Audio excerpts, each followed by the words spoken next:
Et nous accueillons Philippe Chadéron, représentant territorial d'EDF. Bonjour Philippe. Bonjour. Alors la transition écologique et énergétique est au cœur des débats actuellement dans le paysage français. Comment un géant français comme EDF en fait-il l'une de ses priorités ?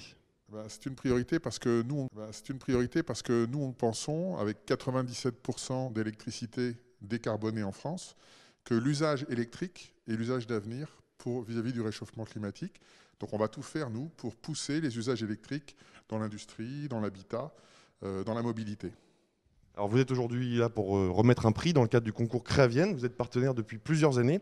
Quel regard portez-vous sur l'innovation sur le territoire ? Je crois qu'on a la chance, sur ce territoire dans la Vienne, d'avoir des outils et des leviers fantastiques pour aider les créateurs.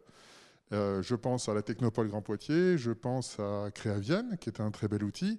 Je pense au SPN, qui est un outil pour le numérique parfaitement adapté. Et puis, il y a d'autres leviers, comme Nouvelle-Aquitaine Amorçage, par exemple, qui sont aussi des options possibles pour les créateurs, pour se développer, etc. Donc je pense qu'on a un écosystème très privilégié dans la Vienne pour l'innovation, qu'elle soit d'ailleurs technique ou sociale, parce qu'il y a aussi, dans l'innovation sociale, tout un tas d'associations qui ont un rôle extrêmement important.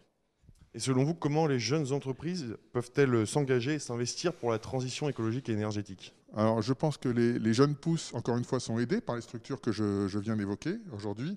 Et si j'étais dans cette situation, je pense que je m'immiscerais dans des écosystèmes qui sont favorables, en fait, au partage, à la richesse d'apprendre des autres, etc. Donc, il y a des espaces de coworking, pour un Cobalt, par exemple, le CEI, qui sont des magnifiques outils pour partager des développements avec d'autres créateurs, pour s'enrichir des connaissances acquises par d'autres structures. Et je ne m'isolerai pas, j'essaierai d'aller dans ces structures pour bénéficier de l'apport des autres.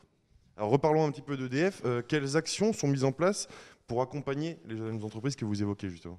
Alors en fait, on a plusieurs outils. On a d'abord, avant tout, une recherche et développement, enfin un département recherche et développement fort de 2000 chercheurs à EDF, qui sont autant d'opportunités d'abriter des spin-offs, de soutenir des startups. Je pense par exemple à SOWI, le boîtier SOWI que vous connaissez, que beaucoup de gens connaissent, parce qu'il y a des publicités à la télévision, qui sont typiquement issues de ces recherches R&D et de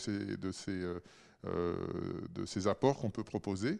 Donc il y a ça, et puis on a aussi d'autres événements comme Electric Days, alors qui a été cette année avec le Covid décalé, mais c'est un événement qui a lieu à la Villette et qui propose toutes les innovations qui ont un rapport de près ou de loin avec l'électricité et les usages électriques. Et c'est un événement qui a eu un très très gros succès il y a 2 ans et où pas mal de représentants de la Vienne étaient présents. Donc pas mal d'actions. En tant que partenaire, vous, personnellement, que conseilleriez-vous à un porteur de projet pour faciliter le développement de son activité ? Alors, encore une fois, on a ici dans la Vienne et dans la région de Nouvelle-Aquitaine des outils. Je crois que je n'ai pas vraiment cité Nouvelle-Aquitaine Amorçage, par exemple, aujourd'hui, qui est un outil qui est très efficace aussi, qui permet de donner des prêts d'honneur aux créateurs d'entreprises. Donc oui, bénéficier de cet apport. On a depuis une trentaine d'années une structure comme le CEI qui a acquis une compétence extrême dans ces problématiques d'innovation avec des experts à l'intérieur de la structure qui sont reconnus. Donc je pense qu'aucun créateur ne devrait être éloigné de cet écosystème innovant dont nous avons la chance de bénéficier dans le département. Merci Philippe Chadéron pour ces réponses. Donc, vous allez remettre dans quelques instants le prix Transition écologique et énergétique. On découvre tout de suite le lauréat primé.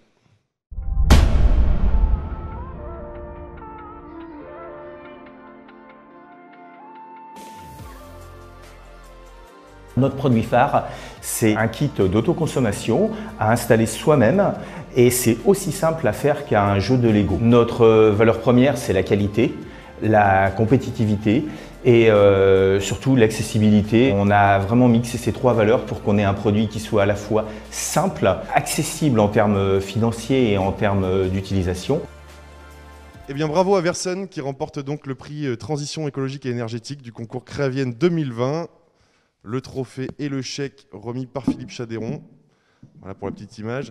Donc un chèque de 2 000 € qui s'accompagne de prestations de conseils et de formation offertes par les partenaires. Je vous laisse reposer votre trophée, votre chèque pour une petite réaction peut-être. Oui, alors je tiens réellement à remercier Créavienne, le CEI. Je tiens à remercier tous les acteurs qui ont permis ce concours, et puis la région Nouvelle-Aquitaine. Très bien. Alors, quelles sont les prochaines étapes dans le développement de votre projet Versen? Alors, donc notre projet est principalement le nouveau module a été un petit peu différé à cause du Covid. Donc, nous reprenons bien sûr toute la partie développement de ce projet-là, et en parallèle, on continue tous nos projets traditionnels, donc des kits autoconsommation pour le particulier et du monde agricole avec des bâtiments agricoles. Bon, bah, très bien. Bah, écoutez, on vous souhaite le meilleur pour la suite. Je vous remercie. Bravo donc à Versen qui Merci. remporte le prix Transition écologique et énergétique de l'édition 2020 du concours Créavienne.